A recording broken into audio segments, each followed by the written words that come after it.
Ayun, hello, welcome back sa aking podcast. Hindi ko pa talaga alam kung ano itatawag ko sa podcast. So, I'll figure it out eventually. So, ayun, it's good to be back. This is episode 2. But actually, I've done uh, mga ibang podcast na. So, like, di ko na bilang. So, like, magsisimula na ako magbilang starting now. And so, ayun, welcome sa aking podcast. My podcast is about basically yung journey ko as a human being on earth. Alam mo yun, just doing, alam mo yun, life, just living life. And like parang, I just wanna share my experience, the wisdom I'm learning, ganun. Because I, in hopes na someone would listen to it and would find use in the things that I'm saying. Because all I really want to do is pass on the love, pass on the bliss, pass on the healing, the wisdom. And so, ayun. And so like parang, I feel like yung journey ko with podcasting is still messy, but it's good kasi I gotta start somewhere. Alam mo, I just gotta start doing. And so, right now, I'm going to be talking about art, and I'm here with John Berlin. Siya yung founder ng Titik Poetry. So, ayun, Berlin, ikaw, ano ba yun, Titik Poetry? Introduce mo yung sarili mo. Hi, hello sa inyong lahat. Ako nga pala si Verlin and maraming salamat Patrick sa pag-invite sa akin dito sa podcast mo na wala pang pangalan pero magkakaroon din kalaunan. Ayun, ako pala si Verlin para sa mga di nakakilala sa akin.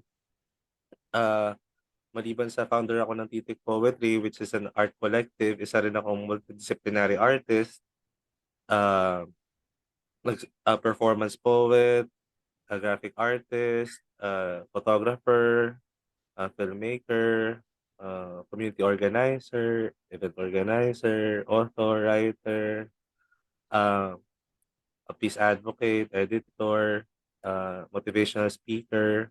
So yun yung mga ginagawa ko. Lahat yun may kinalaman sa art. Lahat art. Yan ang ginagawa ko sa Solid. buhay. Solid. Ang dami mo din palang ginagawa talaga, Berlin. Eh, no? Solid, solid, Oo. solid. Idol, idol. Ayun. So, Ah, I guess, ako din introduce ko yung sarili ko since di ko pa rin na-introduce sarili ko kasi yung last mm, episode din parang was like parang free form na expression lang. So parang gusto ko rin practice na may structure. So okay. Introduction. So ako din ako artist, full-time artist. So like parang uh, kinakareer ko na talaga pagiging artist. Uh, so um ayun lang, nagpa-participate ako sa mga art bazaars, ganyan, mga exhibits, and so yun, like, you can follow me on Instagram na lang. I'll leave it in the description. Ganun. And so, um, ayun. So, I keep thinking na parang, wow, parang, I'm starting again no nga pala, ng podcasting. And like, I kinda don't know what I'm doing with podcasting. So, and that's okay. Kasi parang, alam mo, it's been years. Like, I feel like it's been a really long time since I did this. And like, okay, parang, it's okay to suck at something kasi you're learning and like you just have to be ah. easy on yourself. Alam mo yun? Like I'm saying this to myself right now as I'm doing this na okay lang. Okay lang na parang nangangapa pa ako. Okay lang kahit feeling ko um, hindi pa the best yung quality ng ginagawa ko. Like pa Zoom pa lang. Dati kasi actually um, natitigilan ako na ano na gumawa, na-discourage ako kasi parang masyado kong advance iniisip na ay kailangan may mic na ako. Alam mo yun? And like parang hindi ko napansin na that was actually an excuse na Mm. alam mo yun kasi like meron naman akong cellphone, meron naman alam mo yun, parang I have to make do if I really want to do it. Pero like Mm. sobrang perfectionist ko kasi na parang kailangan may maganda na akong camera. Hanap ako ng mga hihiraman. Kailangan mag-ipon muna pambili ng mic. Ganyan. And then like parang alam mo yun, sobrang perfect ng gusto kong gawin. Wala akong nagawa. Mm. Alam mo yun? Kasi nakaka-paralyze eh, di ba? So, okay lang, Ah, but why not just do it? Alam mo yun, saka na mag-improve. At least, alam mo yun, like, just get the muscle memory in of doing mm. podcast. Alam mo yun, like, kahit messy. At least parang Mm. it's interesting kasi makikita mo yung progress mo from, alam mo yun, wala ka pang Ah, gear hanggang sa paunti-unti nag-improve ka. So, still, you gotta start tama. somewhere. Diba? Mm. So, Tama naman ayun, 'yun. like, naalala ko kasi yung huling usapan natin. Gustong-gusto ko yun eh, yung disiplina sa just Oo. pag-create lang, alam mo yun, sa pagkilos lang, alam mo yun, na parang Hmm. kailangan may disiplina eh, kasi discipline is freedom. Alam mo yun? Kasi kapag Oo. yung mga bad habits natin, kinakain tayo ng bad habits natin eh, paulit-ulit natin ginagawa. Hindi natin ma-break yung pattern ng bad habits. So parang Mm. feeling natin, alam mo yun, wala tayong nagagawang masustansya sa buhay natin, 'di ba? So, Oo. kailangan na 'yun, may disiplina, 'di ba? So, Oo, tama 'yun, tama ka. ayun, 'di ba? Yung huling usapan natin naalala ko saan, Oo, huling ka latag. kasi yung kung bakit siya mahalaga, may iba kasing ano, eh, kagaya namin sa mga nagsusulat, kasi mahirap talagang I mean, kahit naman sa sinong artist mahirap talaga mag-start ng lalo na 'pag sa blank na canvas o kaya sa blank na page, mahirap talaga siya, eh. Kaya yung may mga cases na may ibang mga writers na bago makagawa ng unang piyesa nila o ng piyesa nila, kailangan muna nilang uminom ng 10 tasa ng kape o kaya kailangan naka-fully nude sila para makapagsulat. Kailangan nakatulog siya ng 8 hours, kailangan may mga ritwal na minsan yung mga ritwal na yun, nagiging hindrance para mag-create, para may prerequisite bago ka gumawa. So, Oo, pagka paulit-ulit ng gano'n yung nangyayari sa'yo, so at some point nagiging excuse na lang siya para 'di ka mag-create. So, kaya maganda yun na magkaroon tama yung sinasabi mo yung ma-break natin yung pattern para may freedom tayo gumawa ng mga gusto hmm, natin. Tama ka, maganda yung oo. ginagawa mo. Tawag din kasi do'n ano, eh, procrastination, alam mo 'yun? Nagpo-procrastinate ka na parang nabasa ko somewhere, kaya tayo nagpo-procrastinate kasi doing that thing na kailangan natin gawin, gusto natin gawin, parang pine-perceive ng utak natin 'yun as a threat. Na parang, alam mo, di ba, ang sama sa pakiramdam na parang dinedread mo na dumating. So, dinidistract mo yung sarili mo na, okay, cellphone muna ako, mabilis lang, mga 5 minutes, mga 10 reels na nastigil na ako. Alam mo yun, kasi para lang mabigyan mo kagad yung sarili mo ng immediate na relief. Kasi parang ang ano yun, ang sakit sa pakiramdam, di ba, parang it's painful to do eh, di ba? Parang, gagawin ko talaga. Kahit yung gusto mong gawin, kahit art yan, kahit yung mahal mong gawin. Di ba? Parang, minsan parang sobrang nakakaano yung grabe yung mental resistance na gawin yung bagay na yun. So parang, bibigyan mo yung sarili mo ng short-term relief, ang tawag doon? Ah, ang tawag doon, anong term yun? Gratification? Ano? Ah, ay, nakamute ka. Instant gratification, Ayun, din. instant gratification, di ba? Kasi nasanay tayo ng ganun eh. So parang, part ng discipline is yung matututo ka na paano ano yung kabalik na late, Ano, ano yun? patience? Ano Hindi, ba? late gratification. Tama, yun late, Delayed. Delayed. delayed gratification. So, yun yung Ah, kailangan din i-practice. Kasi parang, tsaka feeling ko part din, sa akin din na napansin ko na, paano mo gagawin yun, yung delayed gratification, is learning how to sit oo, with the difficult emotions. Kasi parang, alam mo yun, oo, we are pain avoiding creatures eh. So, it's really understandable kung bakit tayo nagpo-procrastinate kasi ayaw natin sa pain. So, tinatakasan natin, 'di ba? Pag may oo, nararamdaman tayong anxiety, may fear, para okay, hanap tayo ng substance, yosi, alak, pagkain, ganyan, sugar, 'di ba? So like parang ginagawa hmm, natin yung pantakas eh, 'di ba? Cellphone, ganyan, social media, yung hmm, dopamine na social media, 'di ba? Parang ayaw natin maramdaman eh, 'di ba? Pero hmm, alam mo yun, parang nabasa ko somewhere, all of the great things na worth having is on the other side of fear. I mean, kasi like parang it's there lang eh, pero natakot tayo na tawirin. Alam mo yun? Like parang bawa Mm. ito, doing podcast, di ba? Like again, parang it's Mm. scary pero I'm doing it anyway. Alam mo yun? And like Oo. part ng ano talaga, like we have to learn how to sit with these difficult emotions talaga na it's okay to feel it. It's okay na parang alam mo yun na parang I don't know how I did it kasi how it works for me, how I can sit with my difficult emotions is kasi I really practice meditation talaga daily. And like parang na practice yung utak ko na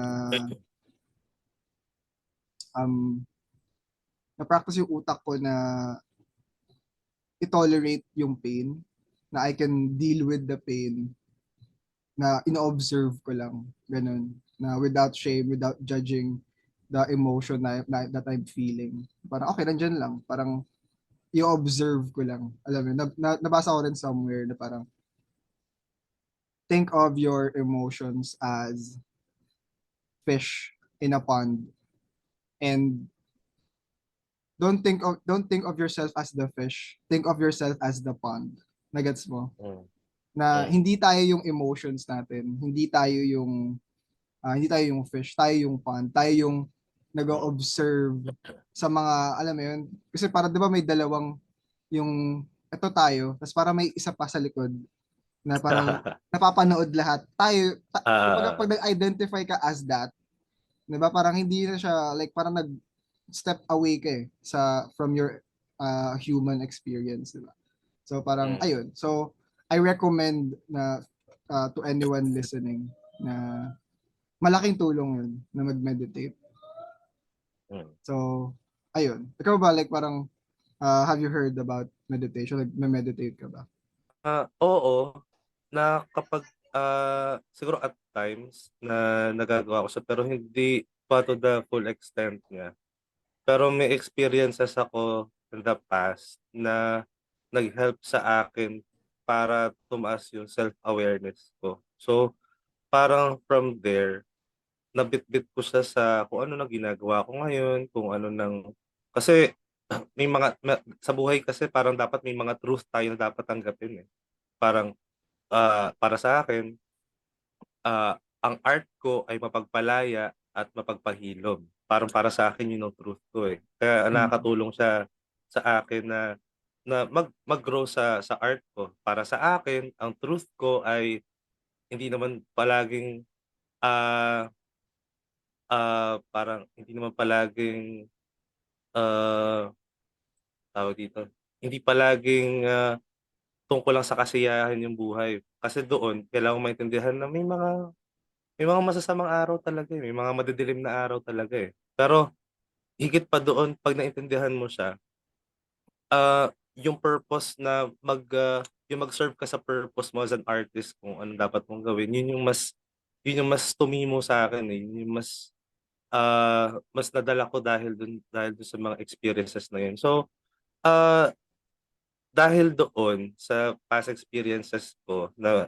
na-acquire ko sa meditation, ah mas naging ano siya sa'kin, mas naging beneficial siya sa mga araw-araw ko. So, parang hindi naman yun yung para kasi sa akin, hindi siya yung kailangan kong balik-balikan, eh, kasi hindi ko gustong mapanis yung experience, eh. Parang siyempre di naman parang iba naman yung mindful ka sa ginagawa sa nagpa-practice ng meditation na kailangan mo lang umupo ng 8 oras o 3 oras o 1 oras ng buong sa isang araw. Para sa akin, ah minsan may mga paminsan lang, ewan ko gano'n siya nangyari sa akin, eh, nung na-attain ko siya, nabitbit ko siya sa awareness ko kahit sa isang normal na araw kaya siguro very functional din ako sa mga bagay na gusto kong gawin, eh. Yung purpose ko para sa art community, yung purpose ko sa trabaho, sa family. So, 'di ko sinasabing dinadapuan na kung wala sa'kin may mga araw na nakaka-depress o may araw na ina-anxiety ka, meron yun pero hindi siya tumatagal ng ano, eh, hindi siya nag-i-stay. Kasi after nun nage-gets ko na Eh, may mga kailangan talaga akong gawin, may mas mataas na purpose bakit ako nandito kaya yun yung nangyayari sa akin. Yun yung naging effect sa akin ng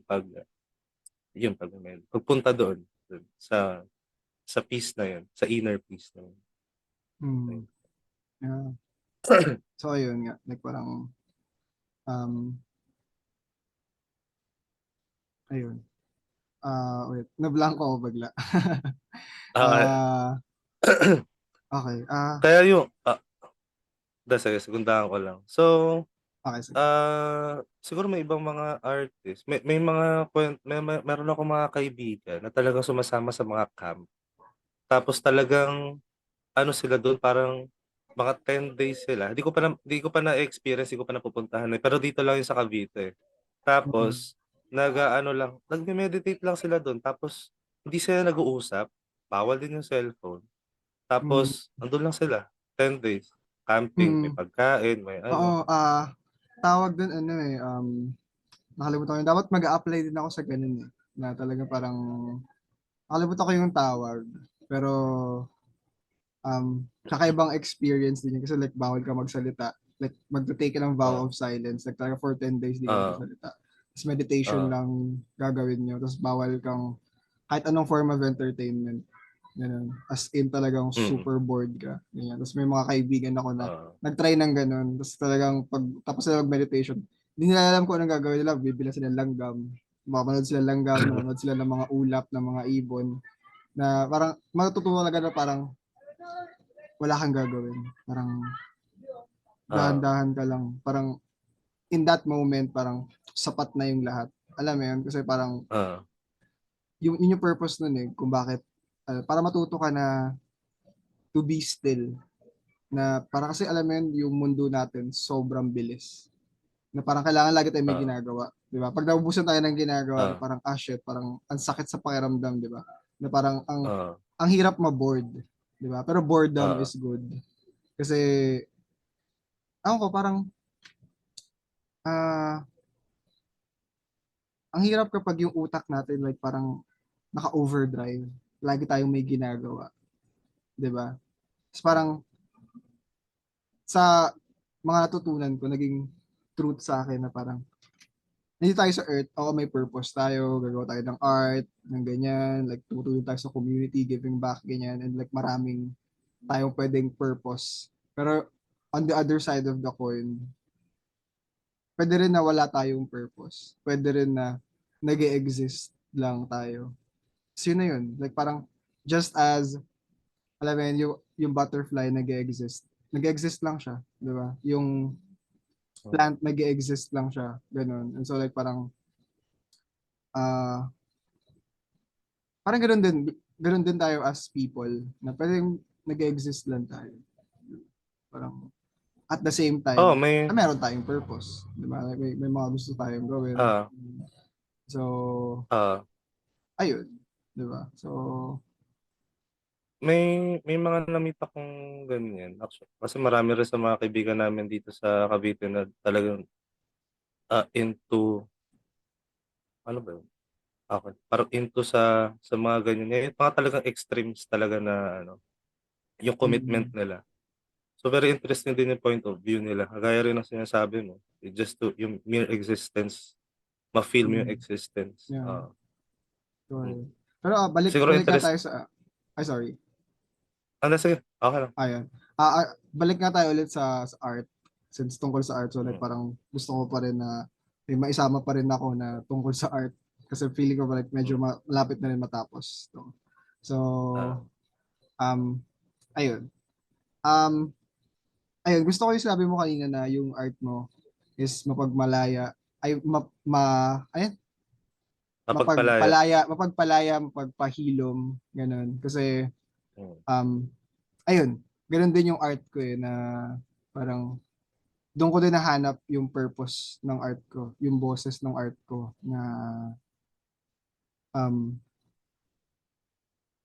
na gusto kong ipasa yung paghihilom na ginagawa ko sa sarili ko na gusto ko yung ang sarap sa pakiramdam na nung na-discover ko na yung purpose ko is to serve.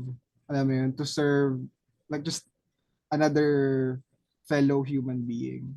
Alam mo yun, na parang na-discover na okay, parang ayun, I found purpose in that na so ayun, like, parang sarap lang tumulong sa Mm. kapwa na para after doing a lot of healing on my own, parang nakalabas na ako sa sarili kong bubble noon na parang ano ako like parang nandun ako sa cocoon, diba? Tapos parang nakalabas na ako sa cocoon noon kasi parang may point sa buhay ko na parang talagang super closed off ko kasi super nag-struggle ako sa mental illness ko.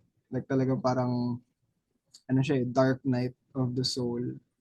Talagang Mm. sobrang dilim nung kabanata na yun. Tapos parang sobrang layo ko na doon sa mga depressive episodes ko na super duper lalim talaga. Tapos parang alam mo yun, dala-dala ko na galing doon sa journey na yun. Yung mga natutunan ko.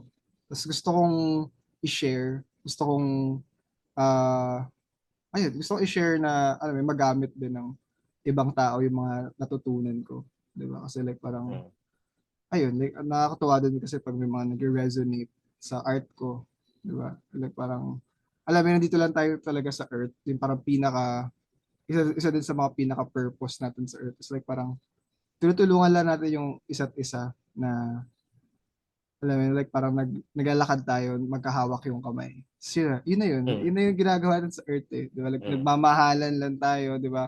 Ginaguide natin yung isa't isa kasi like, syempre lahat tayo naliligaw din from time to time. Di ba? Like parang, alam mo yun, sobrang gulo ng mundo. Di ba? And Mm. like parang, ayun ginagawa natin, nagtutulungan tayo na, ayun, ganun lang. Di ba?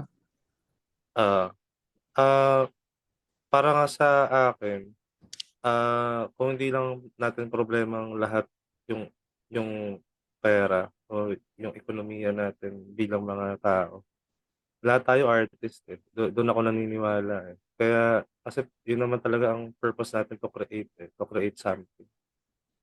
Yun nga lang naging hindrance lang yun yung kakulangan sa pera kaya kailangan nating mapilitang magtrabaho, gumawa ng iba pang bagay.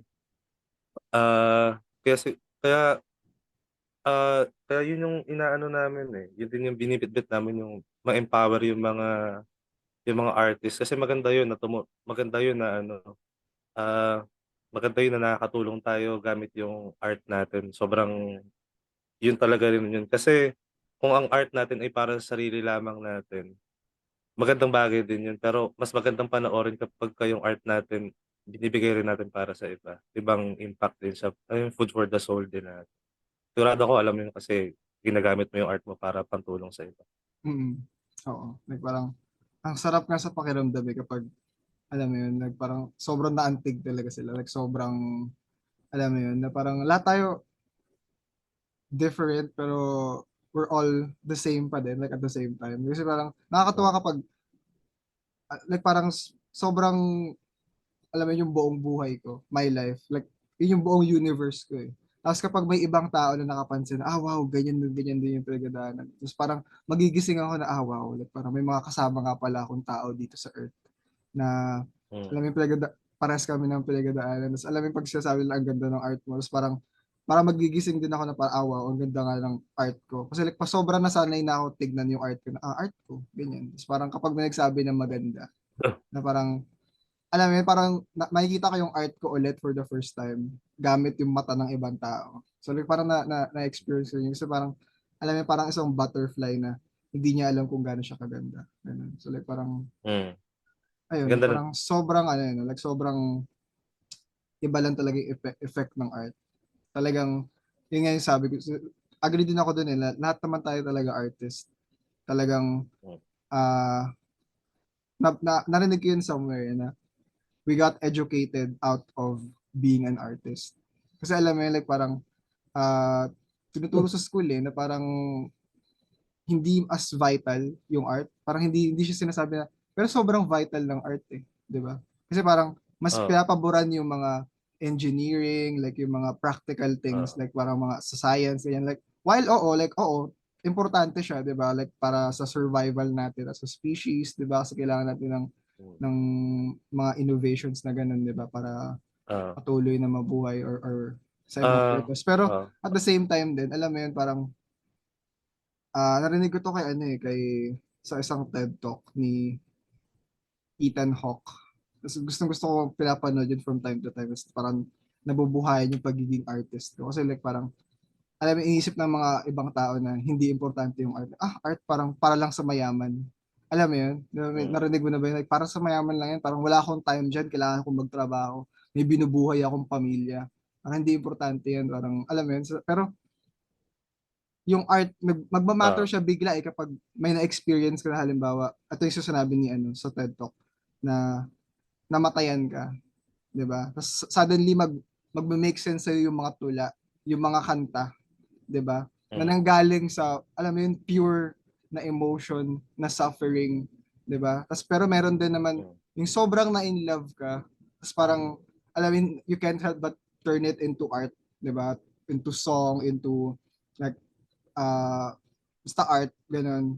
Di ba? Kasi like parang sobrang nabaliktad yung mundo mo na in love ka na parang grabe sinong like alam mo yun like parang sobrang kakaibang mundo like parang na hindi mo ma-express but only through art, 'di ba? Sa sobrang Hmm. intense nung experiences Oo. na ganun, 'di ba? So like parang ayun na sobrang ano lang Yep. kasi talaga ng mundo natin na parang feeling ko super serious na parang kailangan lagi tayo may inaakyat na ladder of success. Pero Hmm. like if that works for you, then that's good. Pero at the same time then, you can just parang live your life and enjoy living it. The fact lang na you're alive, na you can experience joy, you can experience happiness and all the sadness and all of the, alam mo yun, all of the things that being a human offers. Diba? So like parang, you can Hmm. also just be that at the same time. Diba? Hmm. So, Oo.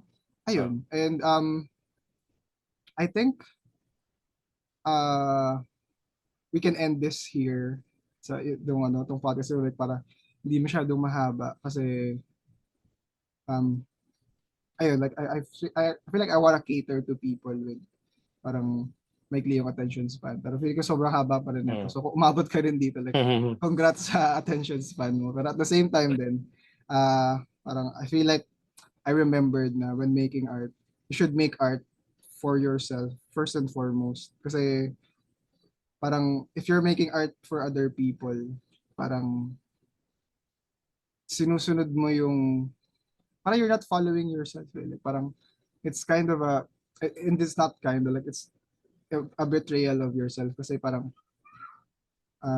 hindi mo naman gustong gawin yun, pero gusto mong magustuhan ng ibang tao. 'Di ba? Parang, Hmm. hindi mo naman ma-enjoy gawin, 'di ba? Pero at the same time, din naiintindihan ko na parang, uh, I don't know, parang to make it,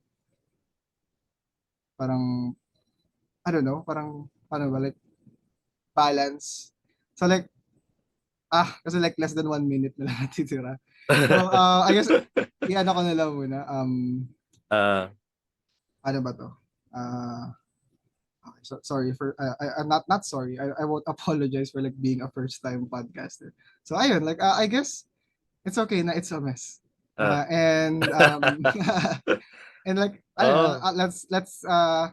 we'll see you on the next episode. And like, thank you again, Verlin, for Thank you being so here. much, Patrick. I'd love to have you next time Hmm. whenever that is. So like parang Ah, I guess ubusin na sure, lang din sure. natin Hmm. yung natitirang Ah, oras na I sige. think pero I guess wala na lang akong sabihin eh. So like parang ano yun. Halata naman na gulong-gulo ako like Ah, parang ah, nangangapa okay. talaga. Ituloy mo lang. Okay, Tuloy mo like lang, tuloy mo lang. just do it lang talaga, alam mo yun. Mhm. Yeah.